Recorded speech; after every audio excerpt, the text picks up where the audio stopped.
Okay, this next presentation takes us to Harlem, where there's a fascinating state park. And Monica Munn will give us the presentation. Please welcome her. Thank you, and good evening, everyone. My name is Monica Munn, and on behalf of my team, I'm very excited to be here tonight and share the findings from our 4-month-long project to help transform Riverbank State Park into an energy park for the community. Before I dive in, I'd ask a rhetorical question. How do you define a good park? If I asked an urban planner, they might say, a well-designed space that accommodates multiple users. If I asked an ecologist, they might remark upon the biodiversity of the park. But what if I asked a sustainability professional?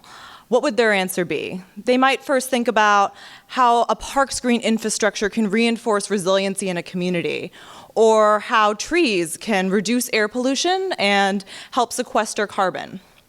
But a park isn't just a well-designed carbon sink. It's an operating organization that generates waste and uses electricity to keep the lights on. And it's a hub for the community. Defining what a good, sustainable park is really requires thinking beyond just the trees. And for the last 4 months, this is what we've been doing with Riverbank State Park.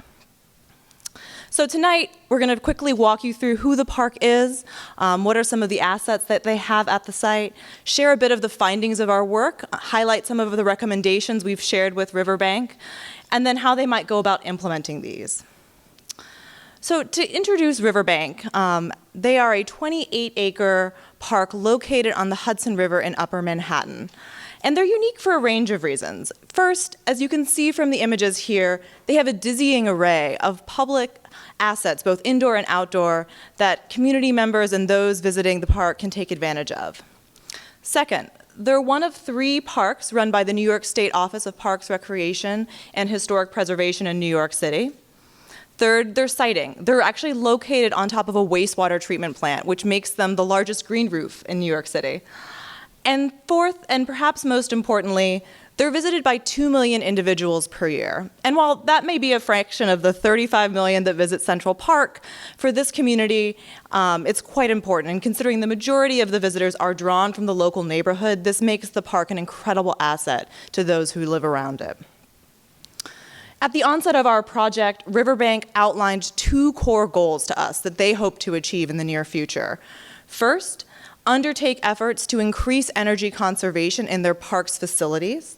So this could be administrative buildings on site, their indoor pool, their indoor ice hockey rink, outdoor lighting. And then second, transform the park into an energy park, or really an environmental and sustainability hub for the community.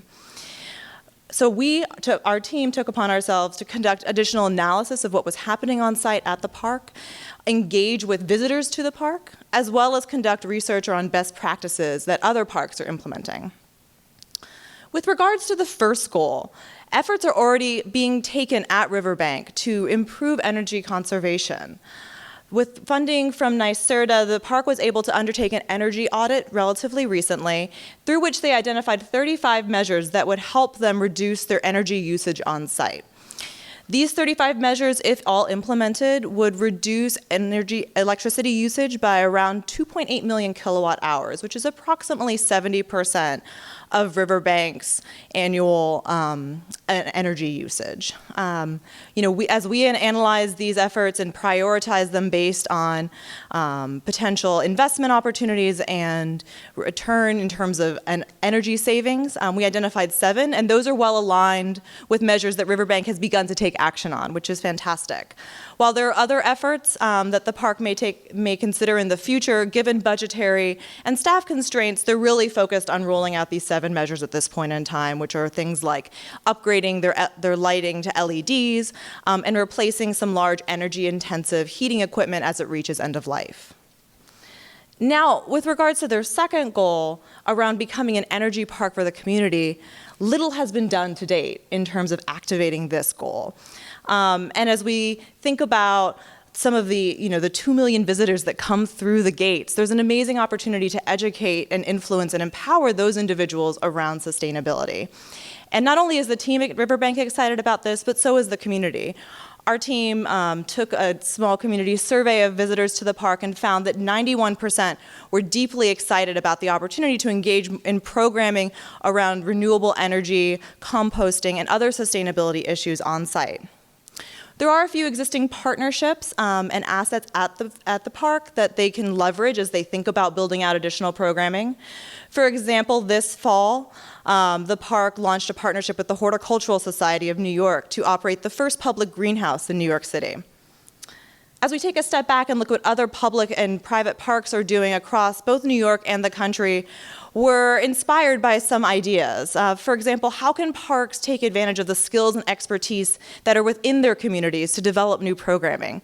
Hudson River Park, for example, as they were building out a community composting program, turned to their neighbors along the Hudson River and found a robust community of composters already in existence and used them to provide training and serve as ambassadors as they began a pilot project.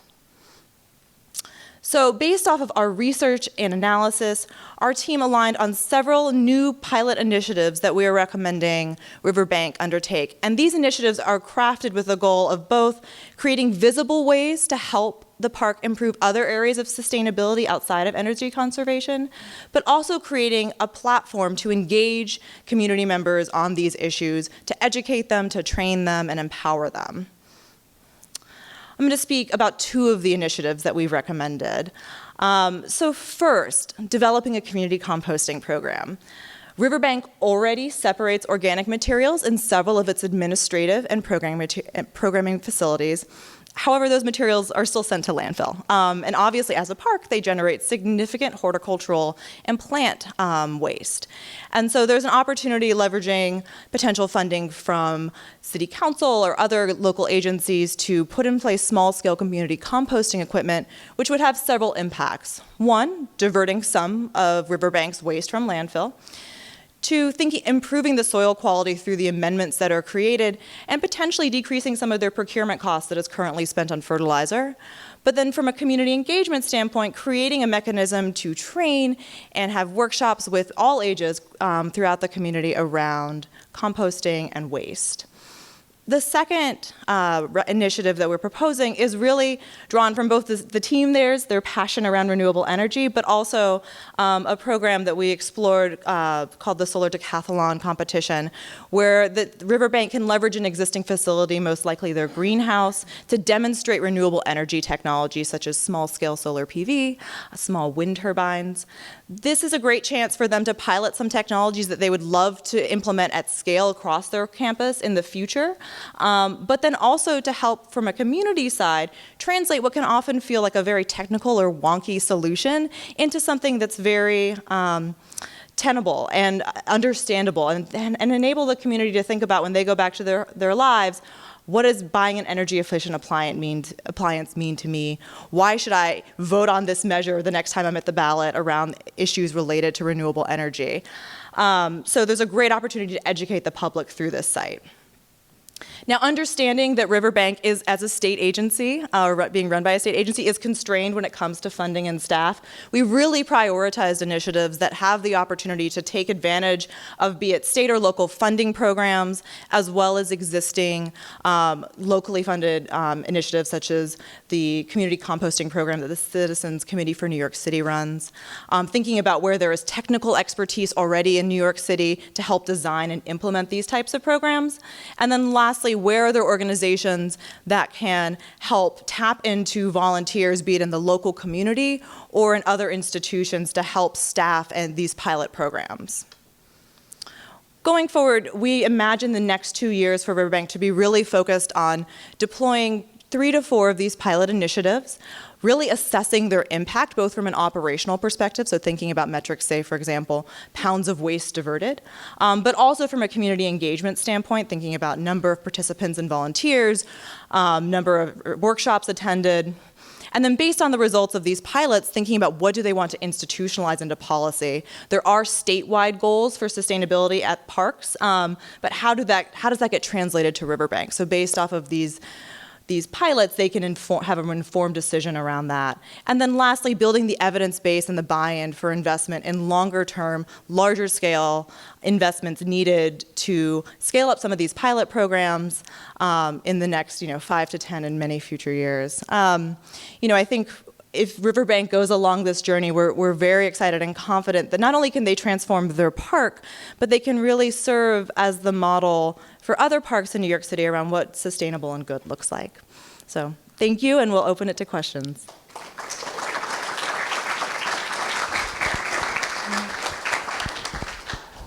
Can you talk a little bit more about the composting initiative? How difficult would it be? Did you give them sort of a breakdown of timeline, budget, to what sort of extent they could roll it out? It sounds like they would want something that would be more visible than just in the office building, so that it would drive community engagement.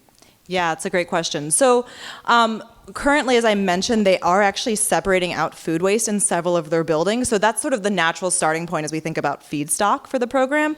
Seasonality when it comes to horticultural waste needs to be taken into account. But given how much waste is likely generated from some of their buildings, a small-scale community composting equipment that can handle around 50 pounds of up to food and plant waste per day is likely tenable for them at this point in time. And that's around usually $3,000 to $5,000. So a small grant can really help them take care of the upfront capital expenditures for that, and something that they could move relatively quickly on since they're already doing the source separation, which is sometimes the most challenging part. They could leverage expertise, as we've recommended, from organizations like the New York City Composting Project to make sure the feedstock is high enough quality to create good compost.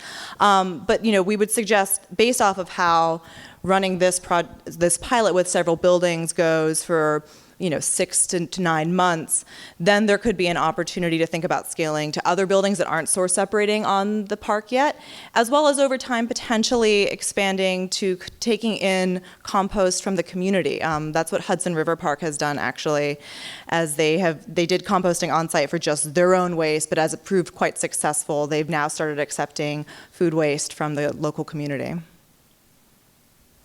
There's a question in the back.